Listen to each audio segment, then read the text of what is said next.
remember your laugh, 'cause nothing ever changes the fact that summer is for falling in love. Da-dun-dun-dun-dun-day. Summer is for falling in love.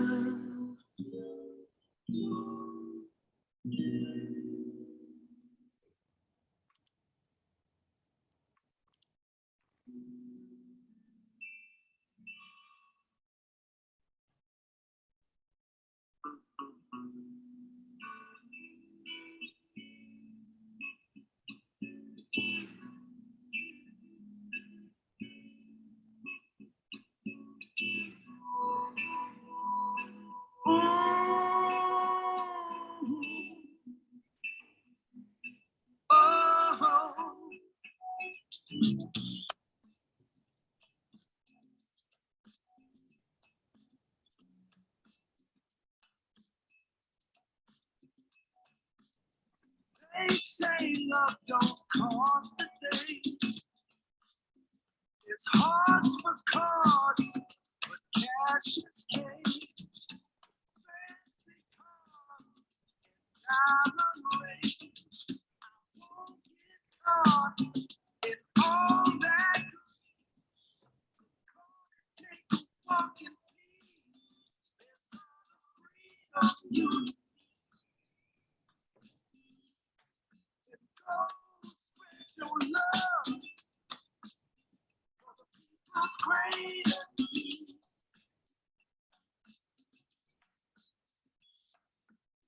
Take a walk in peace. Say it now. World is obsessed with material things. Time to throw away your selfish needs. Let your words agree how your actions speak.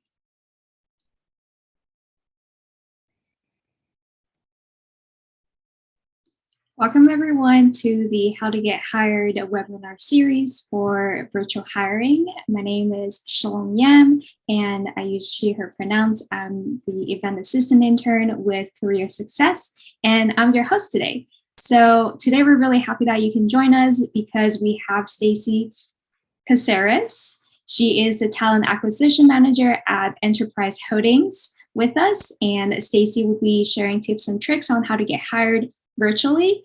And hopefully this can help you prepare the fall job fair upcoming in November 3rd.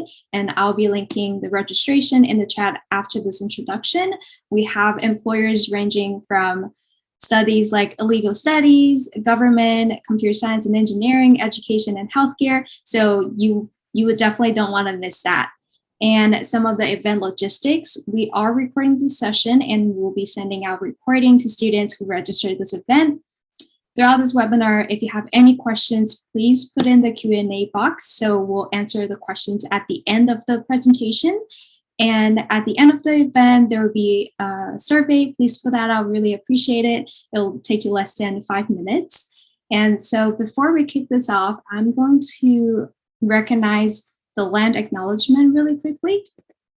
So the land on which we gather is the unceded territory of the Awaswa-speaking Yupi tribe.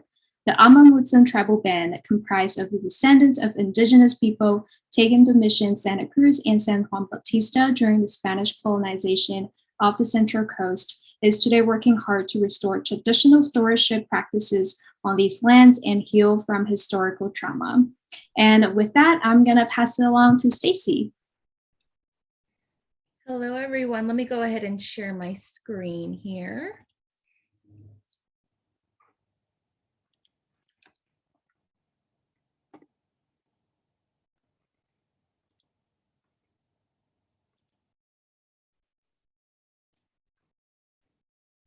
Oh, give me 1 second.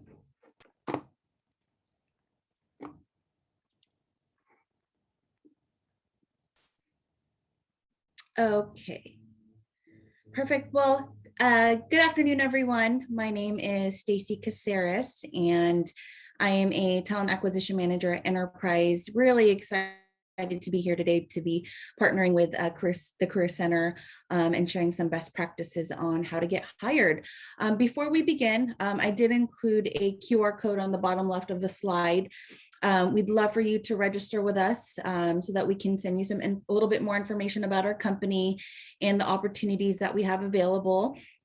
In addition, we are going to be doing a $25 Amazon gift card raffle tomorrow for anyone who has registered, just to also thank you for taking time out of your day to attend this workshop. So I highly encourage you to scan the QR code and register with us to learn more about our opportunities, and to also earn a chance to win a $25 Amazon gift card. So before I begin, I wanted to just kind of give a little bit of an overview on myself. I have been with Enterprise Holdings now for 16.5 years. I started as a management trainee after graduating from San Francisco State. I progressed my way up quickly through management and became a manager at 2 years. So being able to run a multi-million-dollar operation 2 years right out of college was just a huge accomplishment for me. I did manage several flagship and cornerstone locations in San Francisco and along the peninsula. And then about 6.5 years ago, I did get promoted into talent acquisition. So in my role now, I'm primarily responsible for all of the internal and external hiring within our region. I am one of 4 talent acquisition managers here within the Northern California operating group. And my territory is comprised of all of our locations within the South Bay and the Central Coast. So that is my career history in a nutshell. Also wanted to go through the agenda with you all today. First thing we're going to talk about is how to best prepare for the interview. Getting a job is going to start before you meet with hiring managers or recruiters. So I will be sharing some important things that you'll need to do beforehand to really help you increase your chances of landing your dream job. Also going to be sharing some tips on how to stand out during virtual interviews, as well as how to close the interview so that you're truly leaving that lasting impression on the hiring managers and recruiters. And then we're going to go ahead and share some information on our company and the opportunities that we have available. And then in the end, there will be some time for you all to put me on the hot seat and ask any questions about anything that we covered today.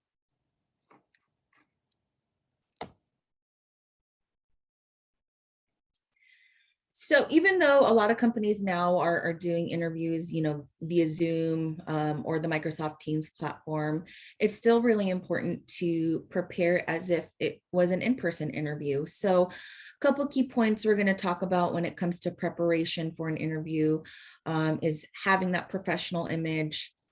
It's knowing the company that you're interested in working for, and also knowing yourself and what your strengths and weaknesses are.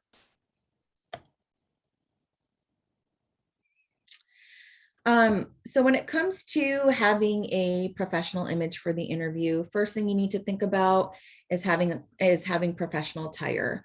It's full suit for guys, and then for women, it's like a full suit or blazer with, a dress or skirt.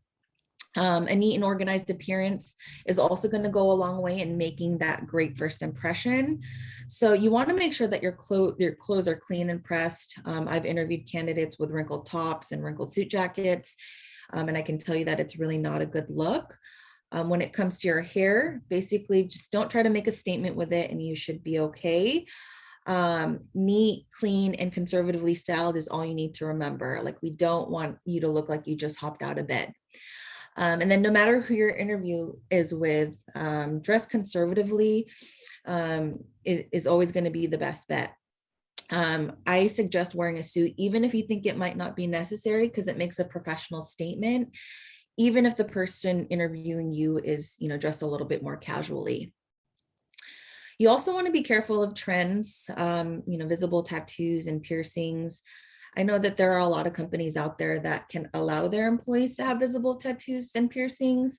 Here at Enterprise, our workplace is conservative, so we don't allow that. If you are going to be interviewing with companies and you're not sure about what is acceptable and what's not when it comes to the dress code, reach out to the recruiter. And if they don't get back to you, again, it's better to be dressed conservatively and cover up any piercings or tattoos, at least for that first round of interviews.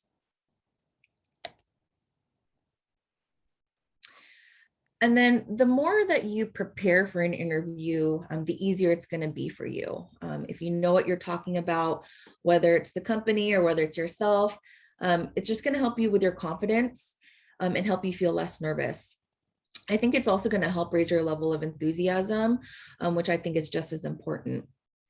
And then getting to know the company that you are interviewing with means that you're going to have to dig in.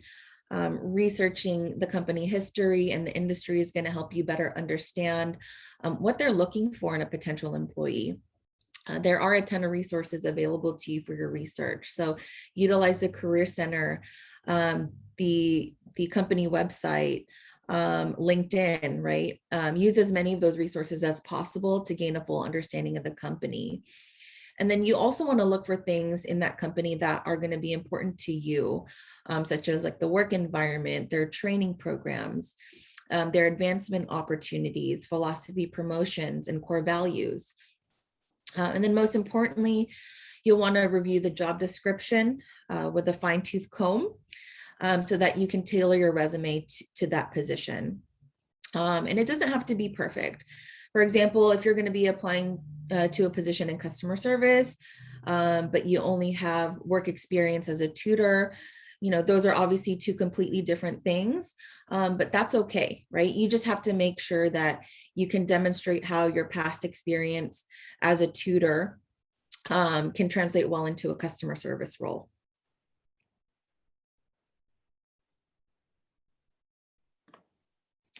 And then not only is it important to know the company well before you interview, you got to know yourself. So make sure that you do a self-assessment so that you can, confidently sell yourself in an interview. That being said, you want to take a look at all of your experiences. It could be from previous jobs you've held, student clubs or organizations you've been involved in, if you're an athlete or any hobbies, and figure out from that what your skills are, where you have strengths, what you're not so great at, and what's important to you. Because one of the common questions that is asked during interviews is, what are your strengths and what are your weaknesses? And for me, I noticed that when candidates only bring up their strengths, those are the ones that really haven't, done a self-assessment. And at the end of the day, like we all know, no one's perfect. So knowing your weaknesses and sharing your action plan on how you're working on turning those weaknesses into strengths is really going to benefit you during the interview. And then spending that time doing research on yourself is also going to be important when it comes to behavioral interviewing. And that's something that we're going to talk a little bit more about in just a little bit. But it's also important that, you sit down and give some thought to what your goals are going to be in a career, and to remember to focus on those goals as you consider the job description to really make sure that they're aligned. Another question that's commonly asked in interviews is, what are your 2-year goals or what are your 5-year goals? And there have been times, from my seat where candidates don't know where they want to be in 2 to 5 years and really get stumped on that question. Here at Enterprise, we are looking to hire management trainees to become future entrepreneurs.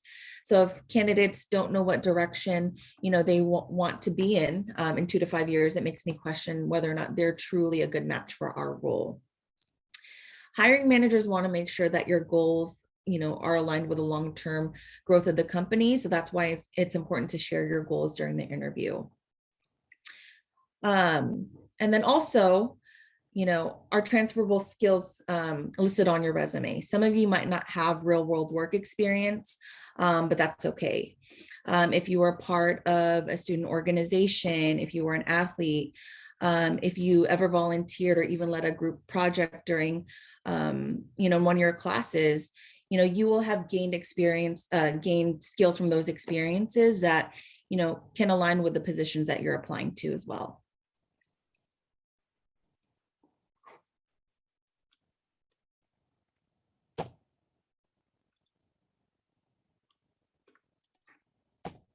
Okay, sorry about that. Want to talk a little bit more about virtual interviews. You do want to treat it as an in-person interview, like I said earlier, and again, have that professional image. A lot of the times people are going to tell you to dress the part from the waist up, but my recommendation is to, dress from the top down, because it's going to put you in the right frame of mind and help you feel confident and more prepared. You also want to make sure that you test your virtual platform ahead of time. Log in 5 to 10 minutes before the interview to make sure that, your camera and audio are working, and you have a good connection. There have been times where candidates have encountered technical difficulties at the start of the interview, and that's really not a great way to kick things off. So really make sure that you give yourself those extra few minutes to make sure, that everything's working okay. I would also suggest trying to avoid doing a virtual interview on your phone if at all possible, because from my seat, the positioning hasn't been great. Sometimes I can only see candidates from the eyes up. So try to use, your computer or laptop if possible. And then lastly, you want to make sure that you're in an acceptable interview environment so that you can, really make that great impression right from the start. It's okay if you don't have a home office, any space in your house is fine, as long as it's quiet, you're using a neutral background, it has good lighting, and it's also free of distractions, and most importantly, that it's clean. From my experience, there have been times where I'd see an unmade bed in the background, dirty dishes in the sink, laundry piled up on the bed, and I can tell you that it's not a good look. There have also been times where candidates have done virtual interviews from their car, which is definitely not a good environment to be in during an interview. So you don't want whatever's in your background to distract the interviewer and take away from what you're saying.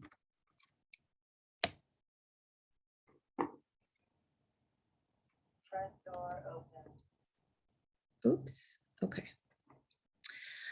So now that you've done your preparation by not only looking the part, doing the self-assessment, I also wanted to share some interview best practices.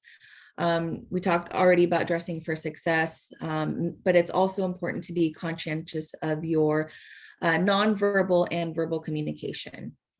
Make sure that you have good posture, look at the camera, and also be aware of your gestures. I've had candidates that have folded their arms across their chest during the interview, and that, might suggest a closer defensive attitude.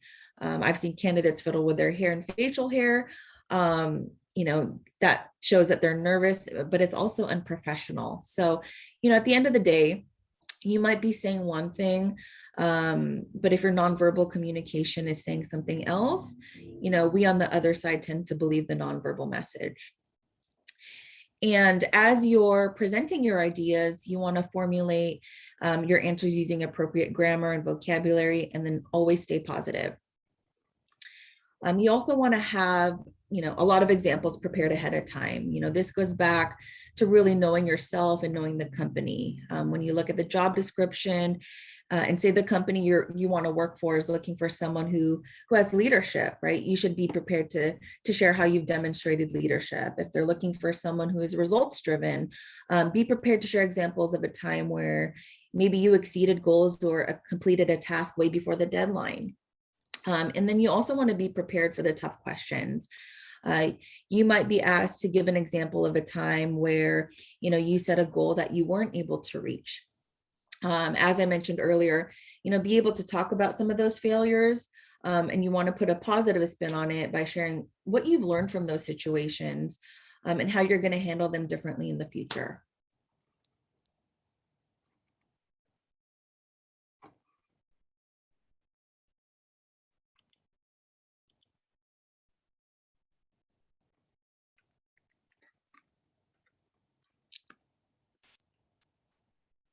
Sorry, there's a little bit of a delay on my end. Okay. Sorry about that. So now that you are fully prepared by not only looking the part, oh,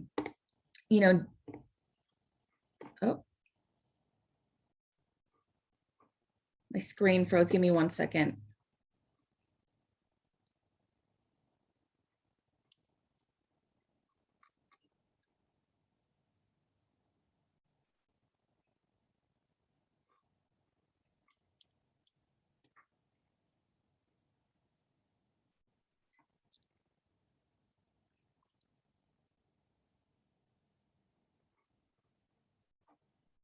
Okay, sorry. So when an interview begins, the first question that's often asked by recruiters or hiring managers is, tell me about yourself.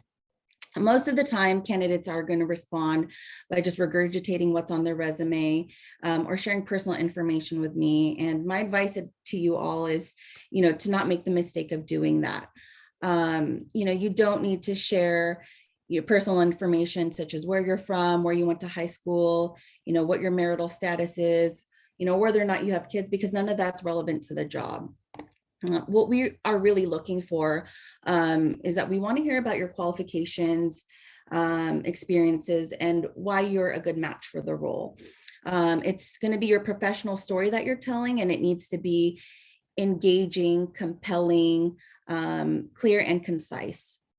So when you're telling that story, you'll want to use what's called the elevator pitch. And I'm sure most of you have heard of the elevator pitch. But for those of you who haven't, the idea of the elevator pitch is that if you were at your dream company and the hiring manager walks into the elevator, you have from the time the doors close to when you reach the next floor to introduce yourself. So there are 4 points that you want to cover in your elevator pitch. The first one is, who are you? What have you done? What do you have to offer? And what makes you an excellent candidate for the position that you're interested in? It should just be 15 to 30 seconds. And an example of an elevator pitch could be, hi, my name is Stacey Caceres. I'm a senior here at UC Santa Cruz, majoring in psychology. I have 4 years of experience in the customer service and food industry. I did work as a lead sales associate at Target. I was also a shift supervisor at Starbucks. And when I came across your management trainee position on Handshake, I noticed that my skills and experiences aligned well with the position, and I'm truly seeking a management role upon graduation. And so I'm really excited to be here today, sitting in front of you to share my accomplishments and why I am the best candidate for your management training opportunity. So simple as that.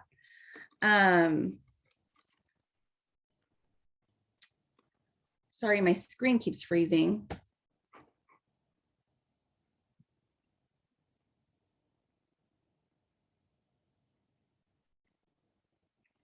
Okay. So if you currently don't have an elevator pitch, I really recommend putting one together and practicing it so that you can really stand out and make a lasting impression with the hiring managers. Not only is the elevator pitch going to help you stand out in the virtual interviews, you should also be using the elevator pitch during career fairs, networking events, or even when you're requesting informational interviews with, recruiters or hiring managers on LinkedIn. And I can tell you that as a recruiter, doing a lot of these virtual career fairs with the schools, one of our biggest pet peeves is, when we have a one-on-one with a student and the student kicks things off by saying, what does your company do? So you never want to start a one-on-one off with an employer by asking that question, because it shows that you're not prepared and you haven't done your research. So having that elevator pitch ready and really doing your research, on the companies that you're interested in working for before the career fair next week, I think will really give you an advantage and help you stand out.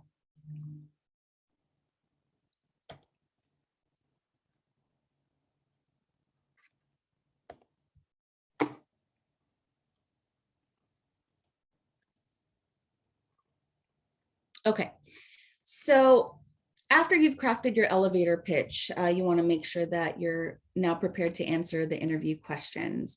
A lot of companies today are using what's called the behavioral interview technique. So you should anticipate these types of questions and be prepared with how to answer them. Because it's so common, I want to spend some time covering it with all of you today. So what is behavioral interviewing? It's a systematic approach to generate responses in order to rate job-related skills. The candidate's asked to provide examples from their past, showing a specific time when the skill was used. So the theory behind behavioral interviewing is that past behavior is going to be an indicator of future behavior. It's believed that a person's job habits are going to remain consistent and that these patterns of behavior can predict a person's future actions. in a different role. So when hiring managers and recruiters come up with behavioral questions, we look at the job and identify competencies that are necessary to carry out the role. So some examples of common performance-related competencies are going to include leadership, customer service, teamwork, communication, work ethic, etc. And enterprise, our employees are going to be working the front lines, driving service and sales. So candidates have to be able to talk about their experience in dealing with difficult customers. So an example of a behavioral question in customer service could be, tell me about a time, where you dealt with a difficult customer. Or give me an example of a time where you went above and beyond the call of duty for a customer. So how can you answer that question? You will want to use what's called the STAR method. So each element on the STAR stands for situation, task, action, result. So to kind of answer that type of question with, tell me about a time where you dealt with a difficult customer, you want to describe the situation. The situation was the customer was upset because of X. The task at hand was that I had to satisfy the customer, and solve the problem. What action steps did you take? I did X, Y, Z to resolve the issue. And R, which is the result was that the customer left happy and they came back to do business with us.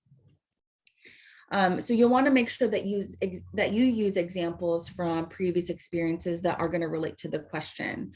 If you're going to be asked to give an example of a time where you demonstrated leadership, but you don't have managerial experience, talk about a time where you led a group during a class project, or a time where maybe you led a volunteer event. A lot of skills gained from those experiences are going to translate into the role.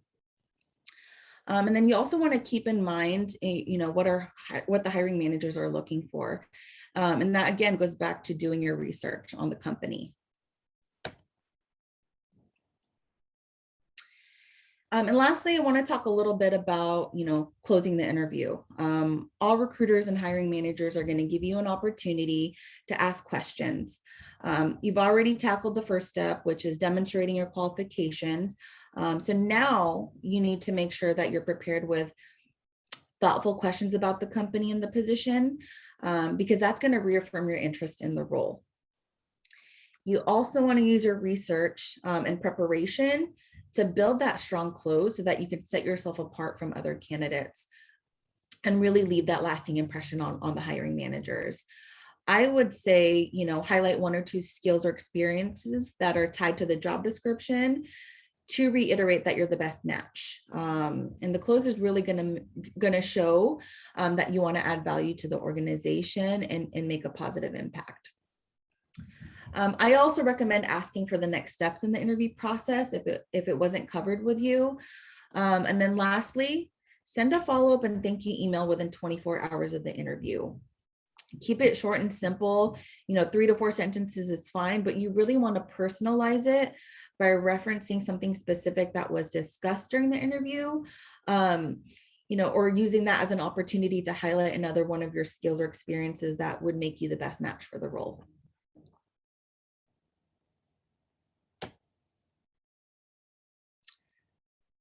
All right, so now that I've covered some best practices on how to get hired, I wanted to shift gears and just spend a little bit of time talking a little bit about our company and the opportunities that we have available.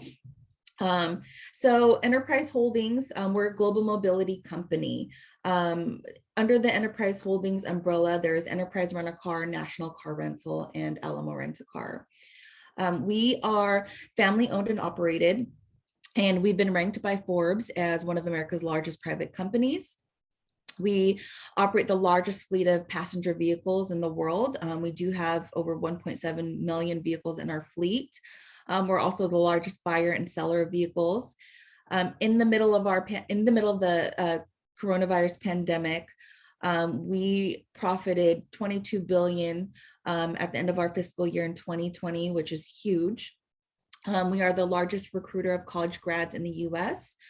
We do have more than 10,000 locations across the globe and 80,000 team members.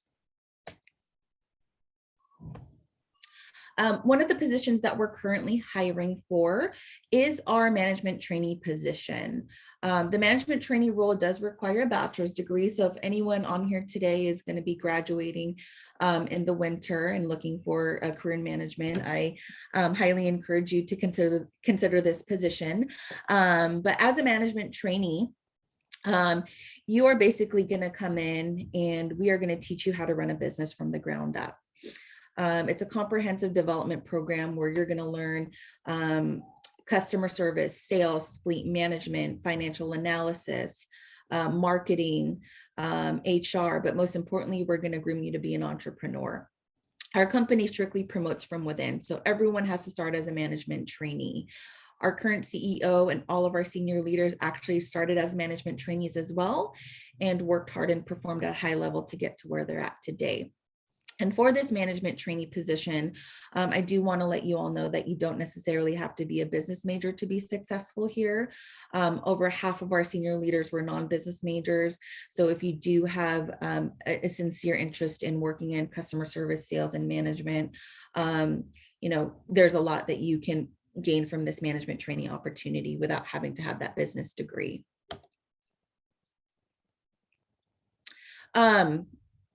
Sorry, I thought I had one more slide on the management trainee position. But as far as the management trainee position goes, it is an 8 to 12 month program. You are going to be working at a local rental branch with the team, getting hands-on training, but also structured one-on-one training and classroom training as well. And then it's a quick progression into management. Within 9 months, you can get to an assistant manager role. And then within 2 years, you can get to a branch manager role where, you are running your own profit center. It's a multi-million-dollar operation. You get a company car, and then you can obviously continue to move up from there, which I'll talk a little bit more about in a bit.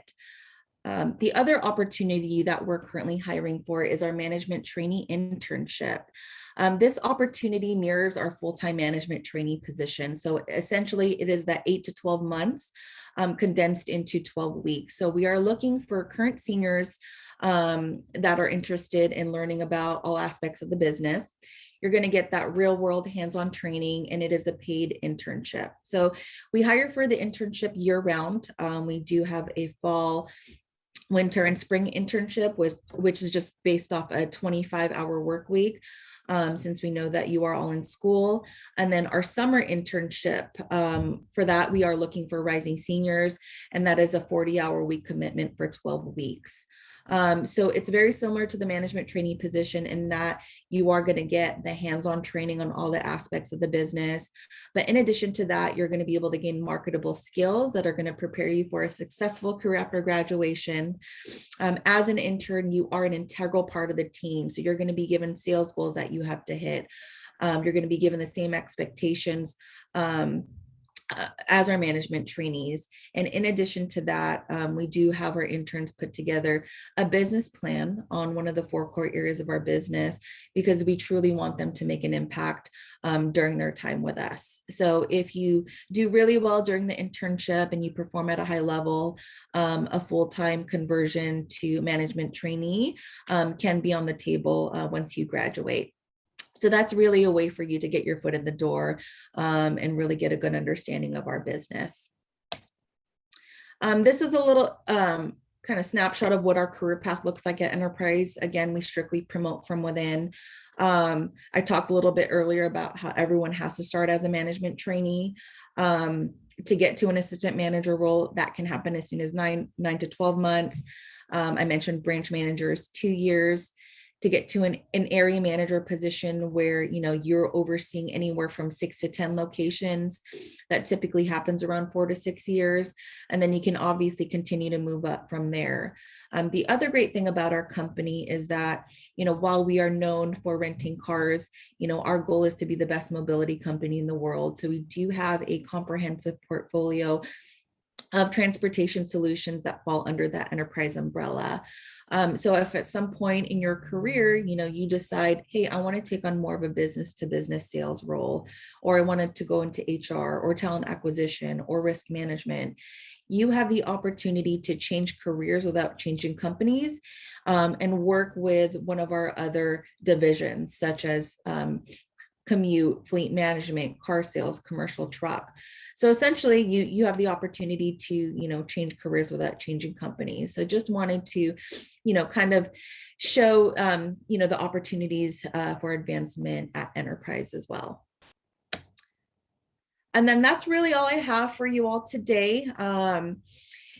Feel free to connect with me on LinkedIn. I'd be more than happy to, be a resource for you all and provide any additional tips and tricks on, how to land a job, or if, you want a second set of eyes on your resume, please don't hesitate to connect with me. I'd be more than happy to assist. I want to see all you get successful careers outside of college. And then if you haven't done so yet, or if you did jump on late, we'd love for you all to register with us by scanning the QR code on the bottom left. Following today's webinar, we will be sending an email to all of you with a link to our career site and the opportunities that we currently have available. We are also doing a $25 Amazon gift card raffle, just to thank you for taking time out of your evening to join this webinar. So if you do register with us, you're going to be put in the raffle. So with that, I'm going to go ahead and turn it back over to Shalom and answer any questions that any of you might have for me today. Thank you, Stacey. That was really insightful. Is it possible that you can go over to the first page so that students who joined late could also scan that?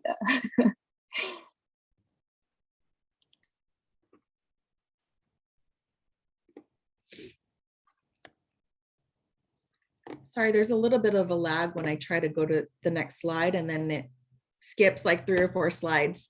Here you go. Oh, I'm actually seeing your, okay. What do you see? Do you think you can share your, yeah, it's just a little small because you're not, I think you're sharing from the other screen. I'm just going to put the link in the chat box. Okay, awesome. Thank you. Okay, give me 1 second.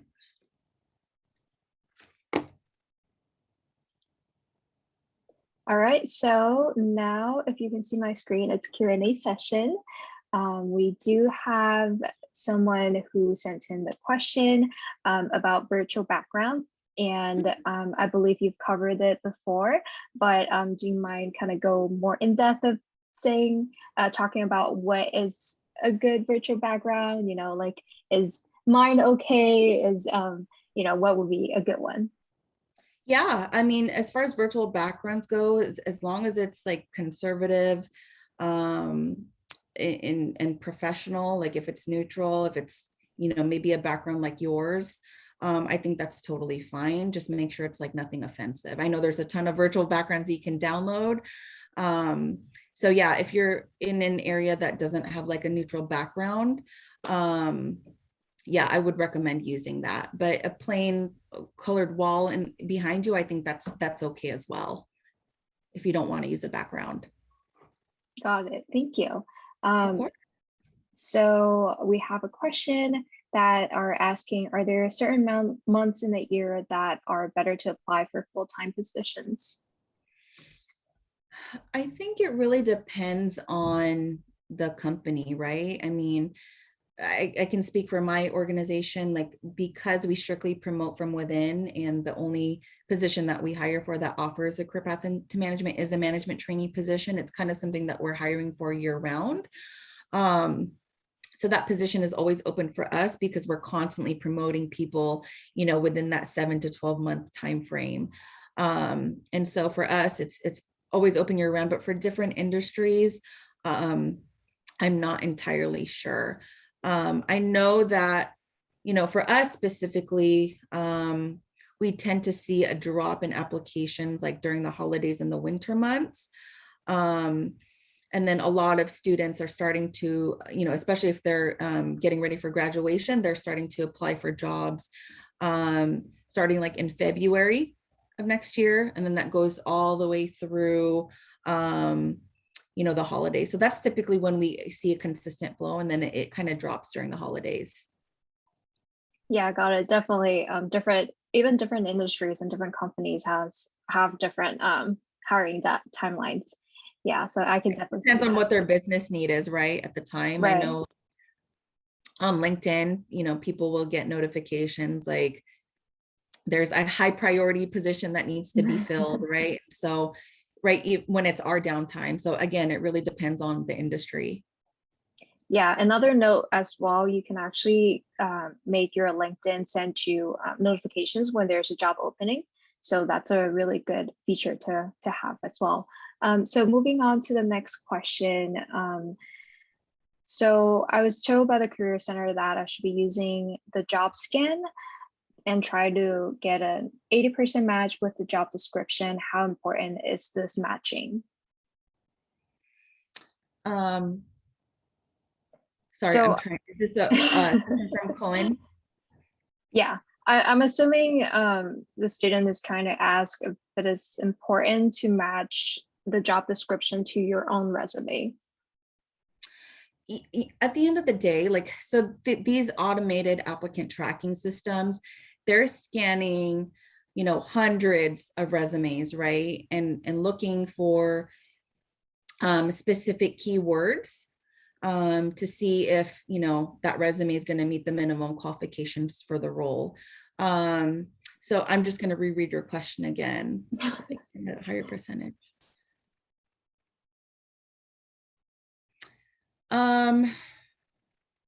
Like, it's really just making sure you have keywords in there, right? But still making it authentic to your experience.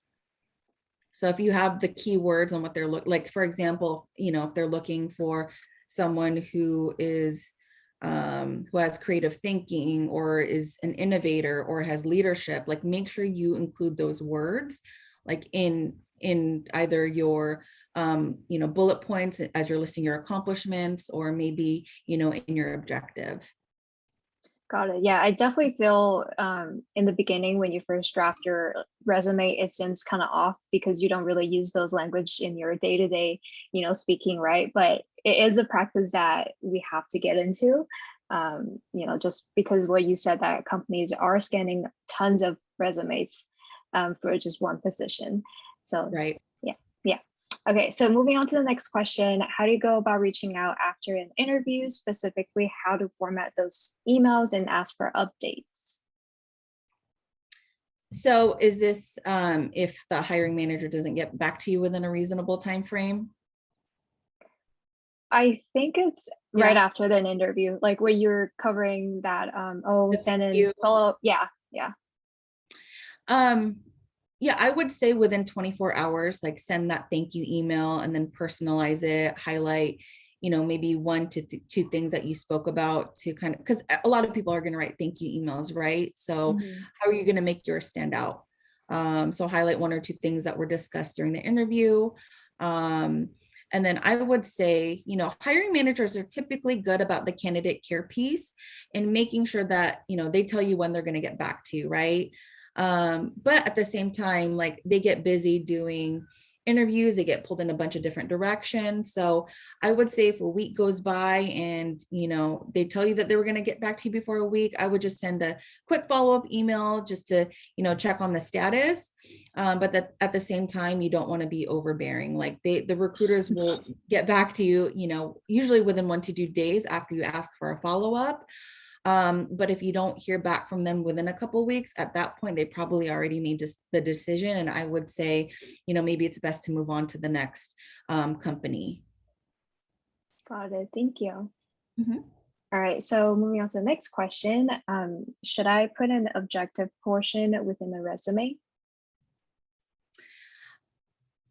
If it's going to be very specific, yes. But if it's very general, I would just say don't waste the space and utilize more space in the bullets to highlight your accomplishments and experiences, because 90% of the time, like recruiters are not going to really look at that objective if it's just general. For me, I'm looking more so for, what your accomplishments were, how you were able to drive results. So if you're just trying to put an objective just to put one there, I would not bother with one.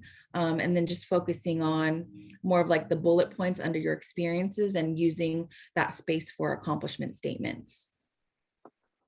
Got it. Thank you. So we have another question asking about the resume.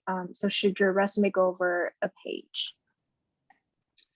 It depends on how much experience you have, right? I've interviewed management trainee candidates that have 20 to 30 years of work experience, and they can't condense that all into one page.